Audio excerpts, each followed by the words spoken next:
king, great king. People error, people king, big, just king, king. Happy, many down, many jack king from right. Just new king, big, great, can new, happy.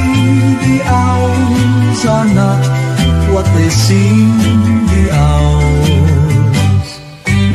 People very just king, great king. People error, people king, big, just king, king.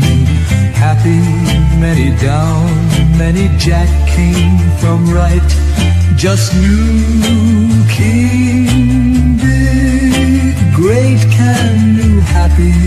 The owls are not what they seem. The owls are not what they seem. The owls, people very just king, great king. People error, people king, big, just king, king. King, happy, many down, many jack king from right. Just new king, big, great, can new, happy. The owls are not what they seem, the owls.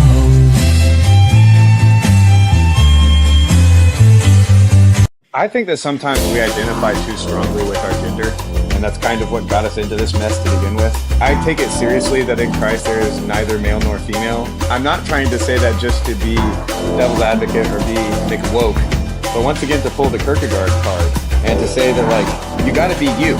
You're definitely not a knight. If you're on my stream, you're probably not a monk. You're just some guy out there, or you're some lady.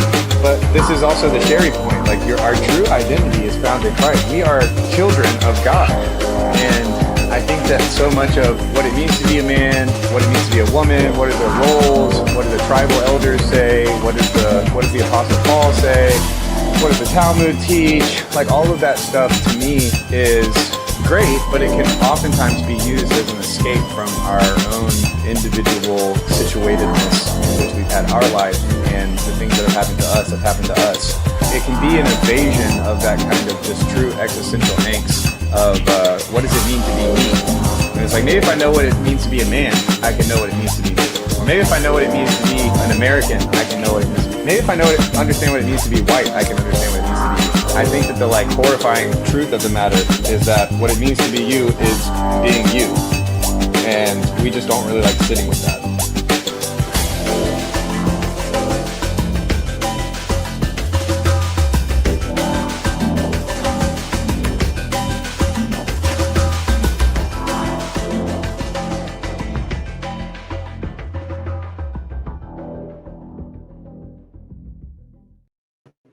Yar, it's Talk Like a Pirate Day, and that means it's the first day of Larpgate Year 6 Confederation, and this is the Gigo Fafo stream for 9/19/2025. I'm General Griswold, Gaius Grim of the Greater Regional Aggression Protocol, and hello.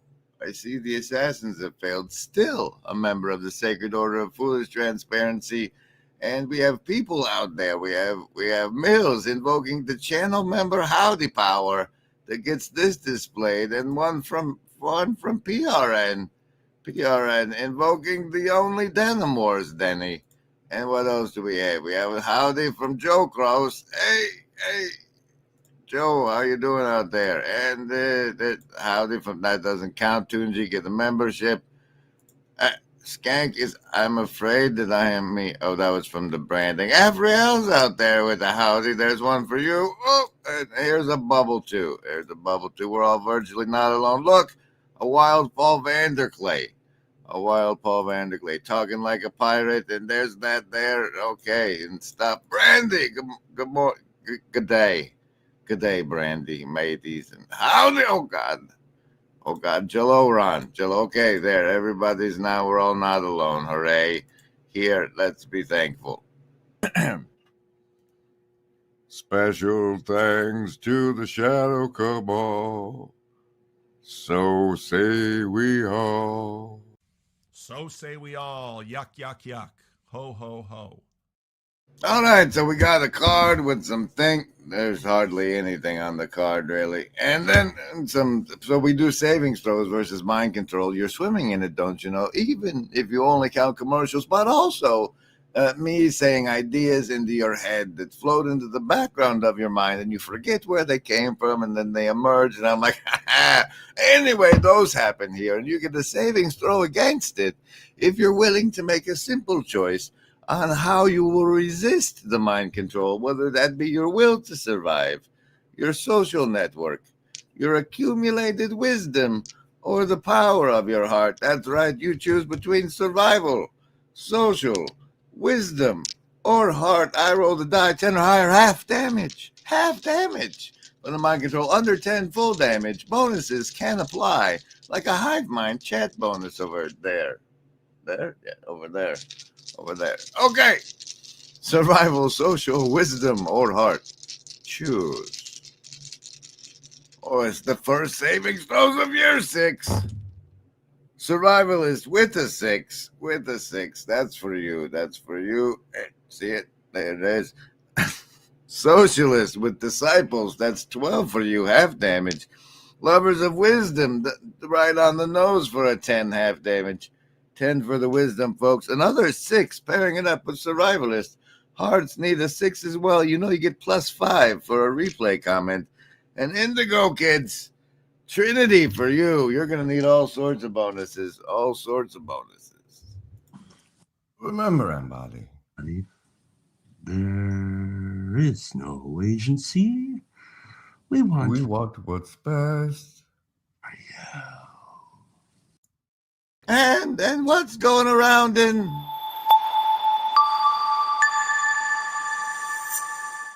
Well, we have the 33rd minute of the 33 minutes plus show over on the Friday morning nameless with Harris and Afriel and their featured Jonathan. This is for you, and you can do this also. You have to do it. And it's like something about making a physical object or like a hyper object or something like that. Compression, because a word is like a compression or something like that. And then to visually do that, it's just interesting that he was also raving about that. Yeah, so this is so I recommend people look into those things because I think there is a deeper pattern here which is significant. But I'm not trying to just rave about my own part. Like, I think it's as it relates to music, there's a lot to be said for the musicality of language and embodiment and stuff like that. How the pattern is instantiated into the particular, and how we cannot perceive the higher level patterns which are encoded in the particulars. And this is musical in some fashion. Imagine a world where boundaries blur between reality and fiction, with Mikhail Gorbachev leading the charge. Gorbachev didn't just challenge political norms, he dared to break the fourth wall in storytelling. "Tear down that fourth wall," he exclaimed, inviting us into a new era of engagement. His metaphorical call wasn't for Berlin alone. It was a clarion call to storytellers and audiences alike. Engage directly, break barriers, and foster a dialogue. Gorbachev's words echo in the halls of creativity. As storytellers, it's our turn to tear down that fourth wall, inspired by Gorbachev's daring challenge. Join us in this creative revolution. Tear down the walls that confine your stories. Share, like, and subscribe for more inspiration.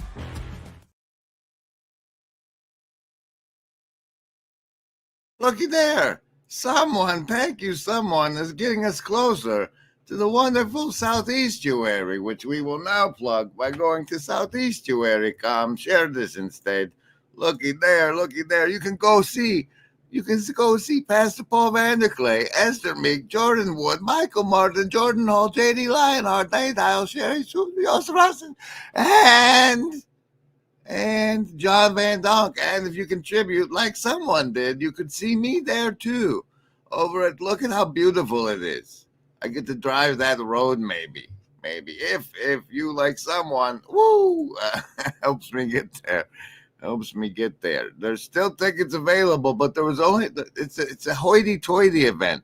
There's only 80 seats, so be one of the special people to get there now. And look, Pastor Paul Vanderklay himself and Mills getting the +4 to next stream saves for catching me muted with an emoji. See, there's ways to get bonuses, people.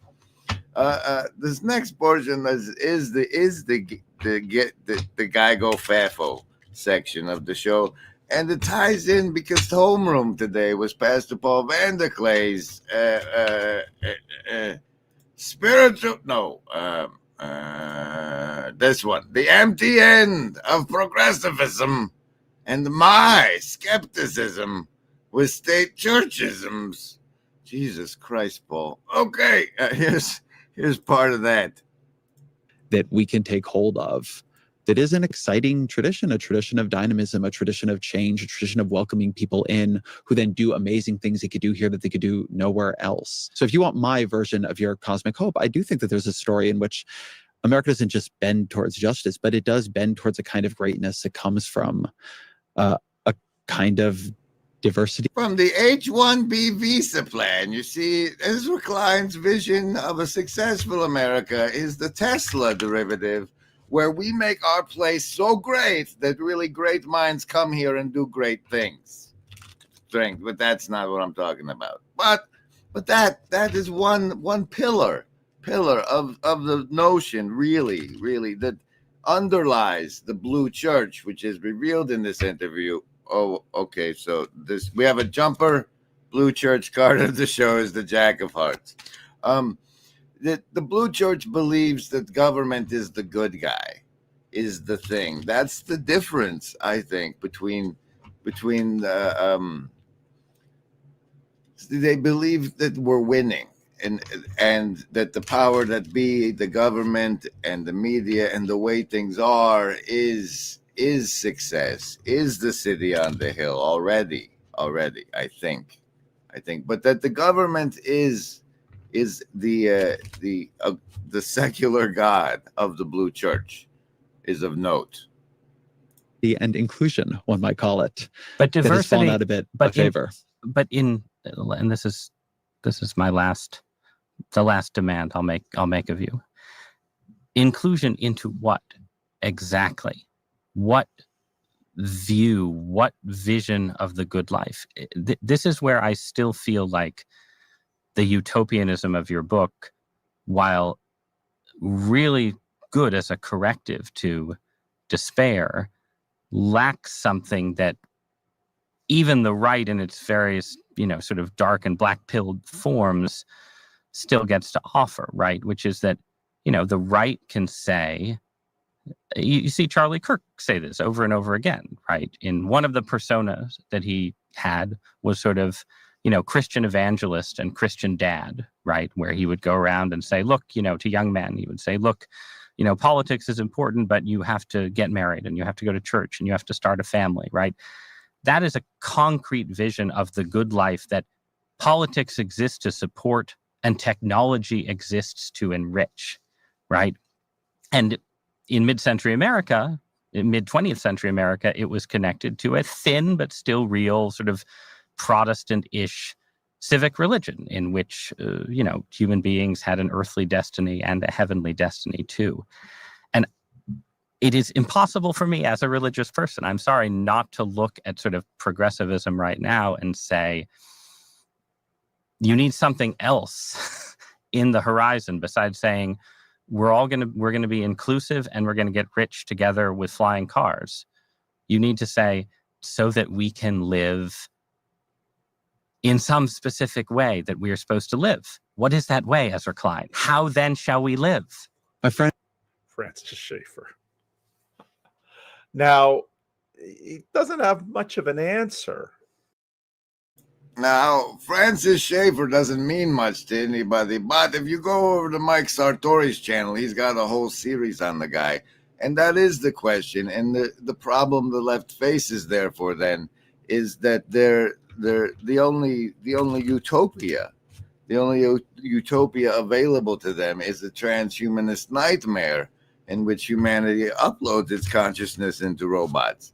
And that isn't a generative story like we need. And I was thinking about that while I was walking the kayfabe today, and that's how we got to this title of the stream, the Gigo Fafo, the Gigo Fafo part. Here's the cover thumbnail, but the Gigo Fafo part is that it's Gigo is garbage in, garbage out, and Fafo is fuck around and find out, right?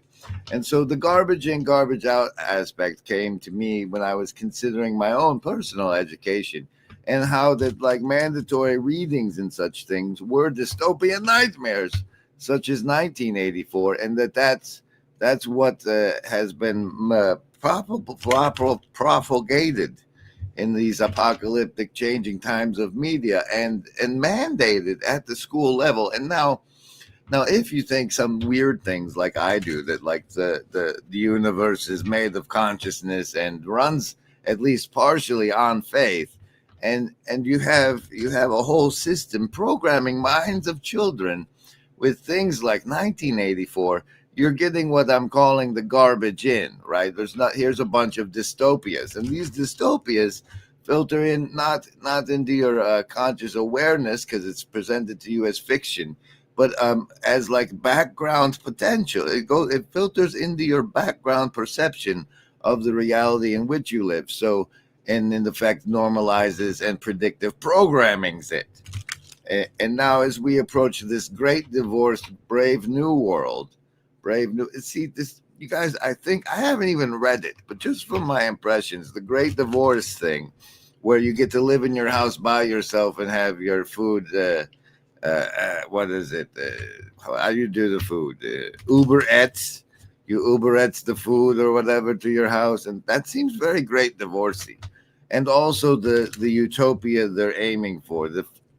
Like, what is the most blissful of the atomization possibilities? So that, and we're now in the find out phase. That if we do the garbage input of nothing but dystopias into the generative believing minds of the youth, the garbage out we've found out is society in decay, where the democrats see. The thing is, there's things they can't see. First of all, they can't see demons.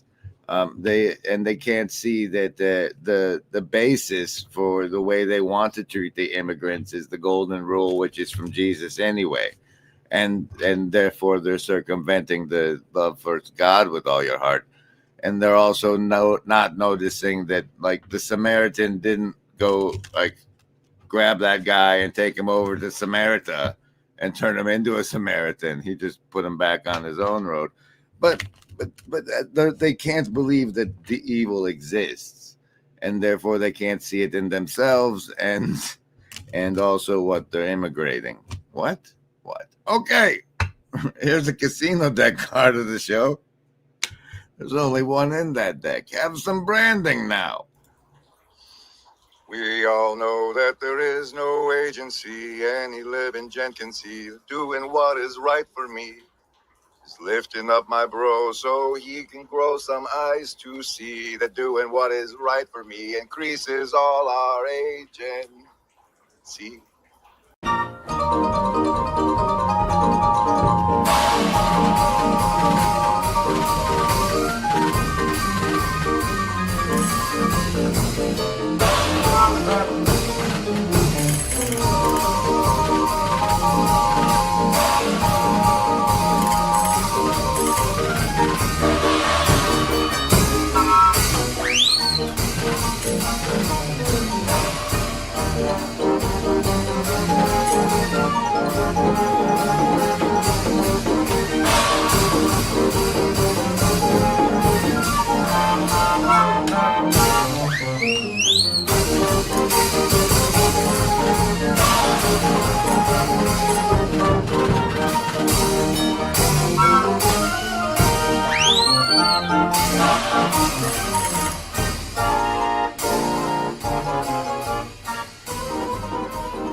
there's a bit of an aside, but I gotta come on. So,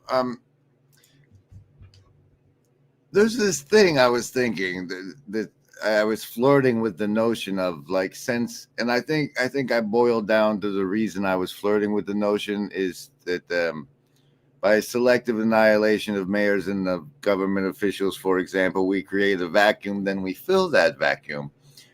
Programming I received growing up, I had that right, and so I was thinking in my head now that there seems to be a vacuum in the left, that perhaps there's an opportunity for there to be a left that left the enmity for the womb, a new left that's just, all right, we're not gonna hate humanity or being human or being alive anymore, but other than that, we're still gonna be kind of, what are you doing there, corporations? That kind of left that might arise. But I guess that's a bit of an aside. I'm not a cat.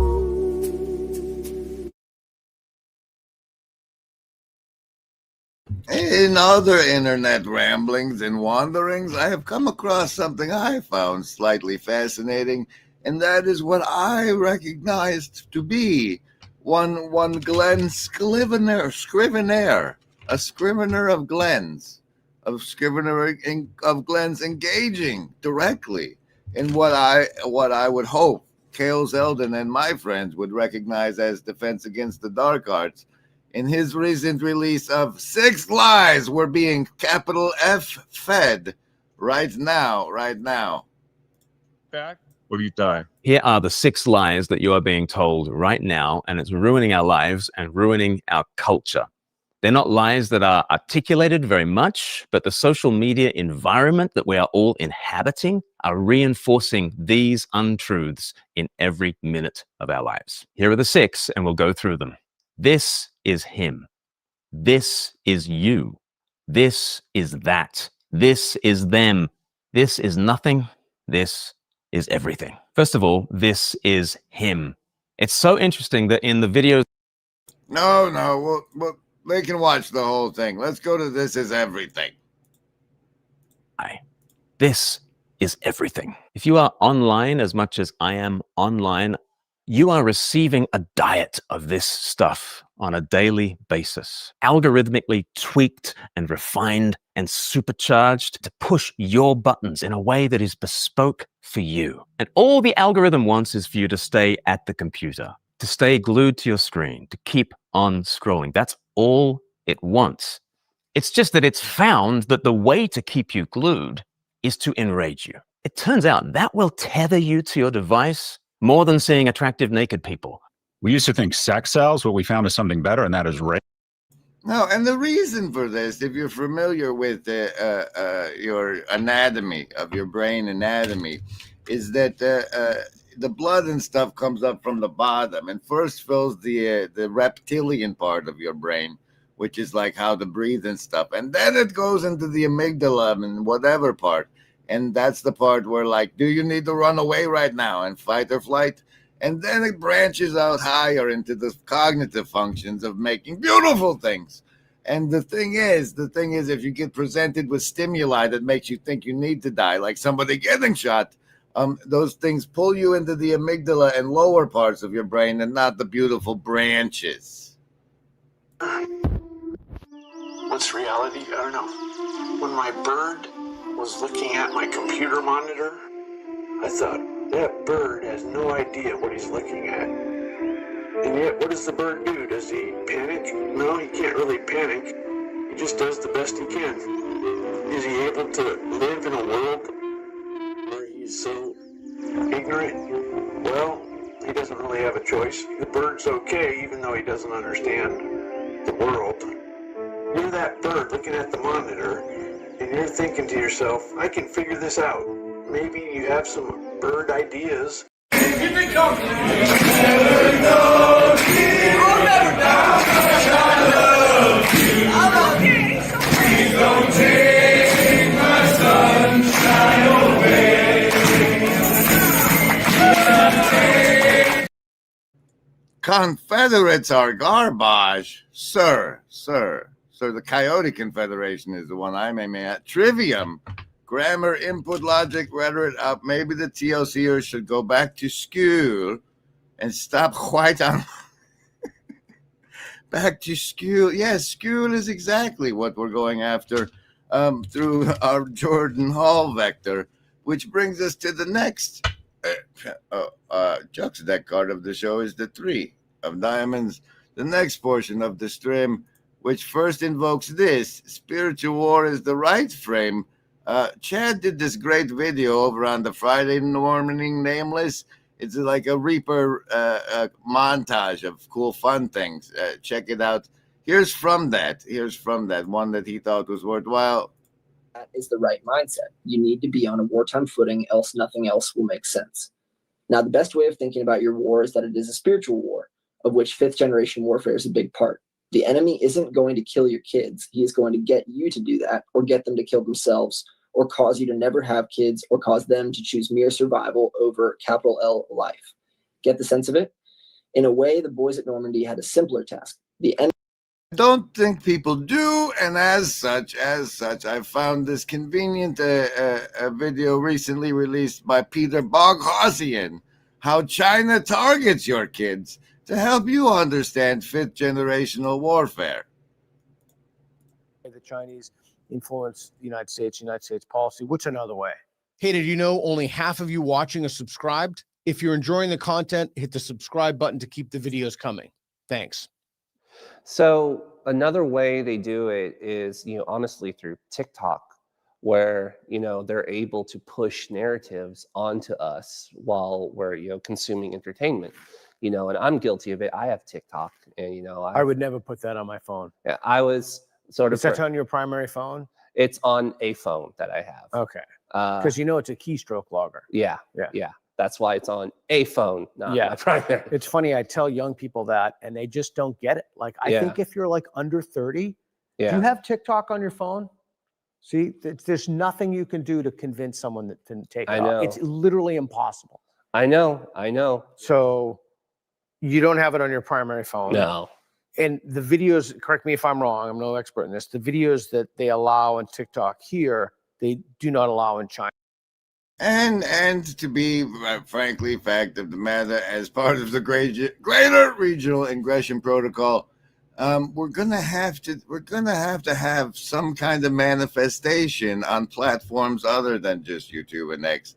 We're gonna have to tentacle out into other areas of the internet. I know. Correct. And we actually have 2 strikes on TikTok, and one more. I think we get kicked off of TikTok because we've had other people, the molecular geneticists, right? That was one we got one for. If we have other people voicing their opinion, particularly about trans things, that's it. I'm not even saying anything. So how does TikTok? I know that it's been linked to the transgender contagion. How does the Chinese use that to influence the U.S.? Well, the thing people have to understand that unlike a traditional social media algorithm, the list, yes, any of the first level ones. I'm gonna get a soda. Anyone want one? Hey, Graham, I'm not in the room, right? What room? I want to cast magic missile. The room where he's casting all these spells from. He hasn't cast anything yet. I am though. If you'd listen, I'm casting magic missile. Why are you casting magic missile? There's nothing to attack here. I'm attacking the darkness.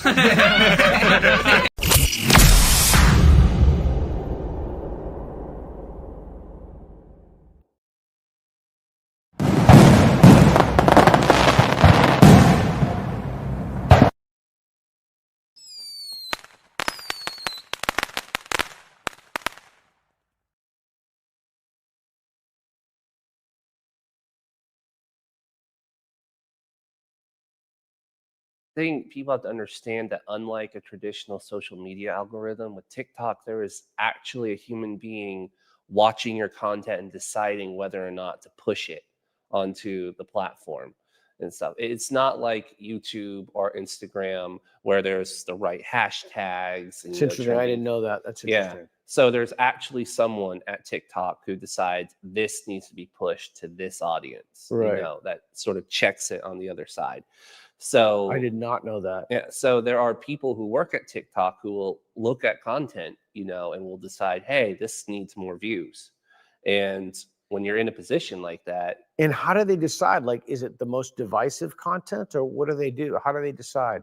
Well, it's anything that they think that will distract students from, you know, not doing well in school. Anything that they think. So it's like that granular and yet broad. Oh yeah, it's a very well thought out plan.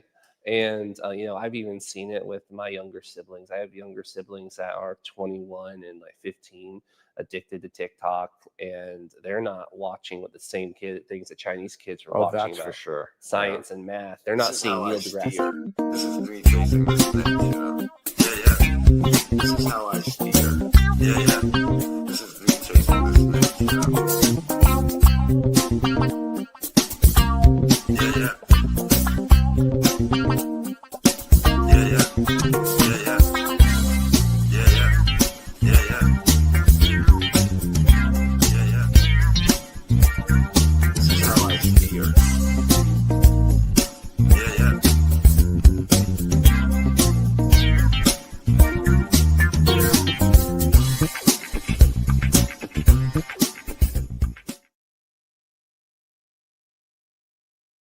And I know that there's some bundling of sticks going on out there in the hive mind.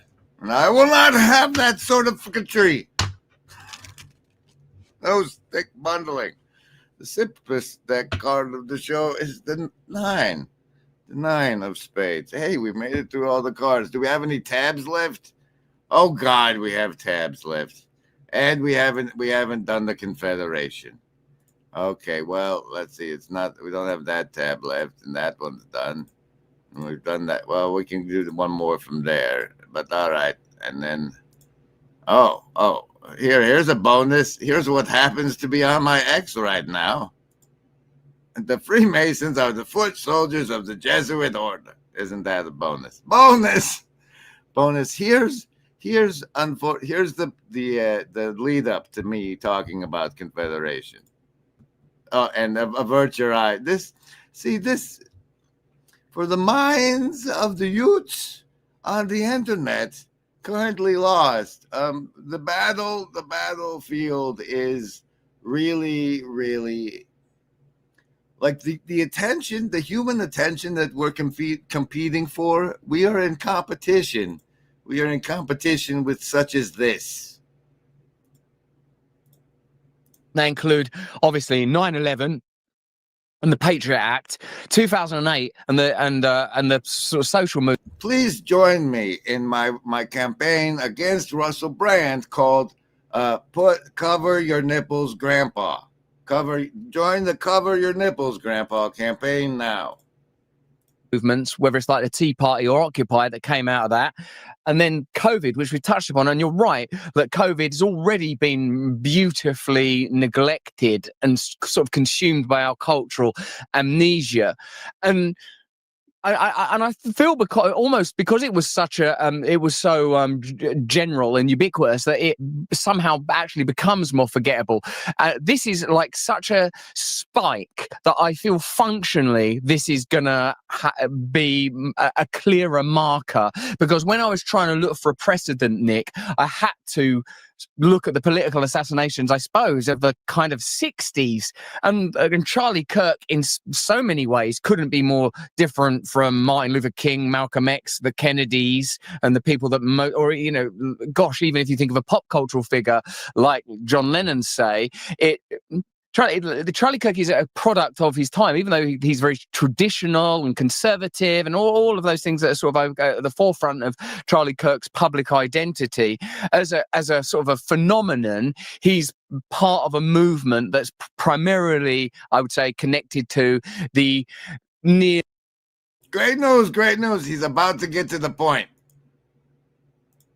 the as yet not fully realized potential of these new information resources to affect real life outcomes. And the fact that as you said, it's like a spilling over of online social dynamics into real life through violence, I reckon that might be an indicator of the broader dialectic here. We are experiencing old institutions. This is it. He's getting to the point I wanted to draw your attention to. Institutions realizing that they cannot robustly control in the way that they once did information. So whether you're saying, hey, everyone should be trans, or rights for Palestinians, or the kind of content that you're more commonly associated with, or that I'm more commonly associated with, the thing that we all have in common, even where we disagree, is we're sort of arguing for, and this is interesting, I think, Nick, because I think it's essential. The ultimate argument, would you agree, is centralized power versus decentralized power, even though a lot of the time it's presented as a tribal argument for who controls the center. Perhaps the solution is there is no center now. There isn't a center in the same way. You can't aggregate power in the way that you once did. So I suppose that's, in a way, just the further. And then that pedophile in the brawny shirt says some things, but the point that brings me to the Confederation is the notion, is sort of that notion, is that the current battleground in this fifth generational warfare is the battle for the fifth estate, as the crumbling institutional hold of Set fades to only be amongst the silver tsunami, which is aging out and dying alone in their houses.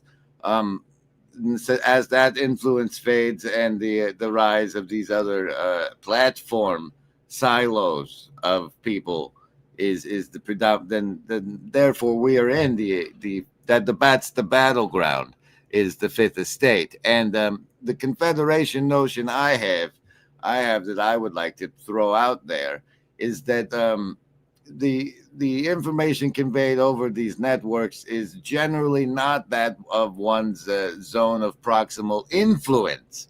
They're like we noted on the other stream how we saw that there was a Senate thing to release the Epstein files, and while everybody was talking about Charlie Kirk, the Republicans voted not to. And which Republicans? And is that one of your Republicans? Are you represented by them? Are you the one that's supposed to be pressuring that guy not to be corrupt?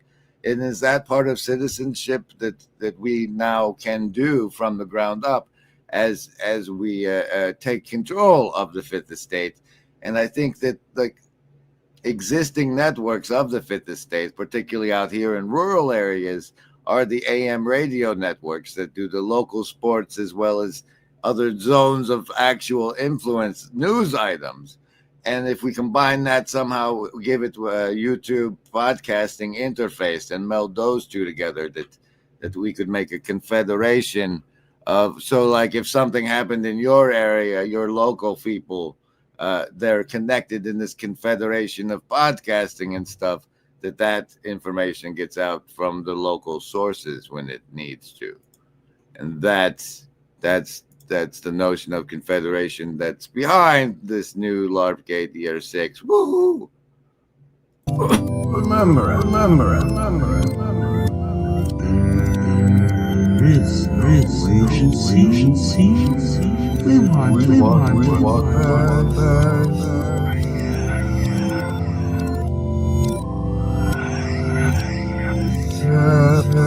Immediately, I remembered, because I'm a devotee, a follower of Socrates, I remembered Socrates' daemonium, his divine sign that spoke to him.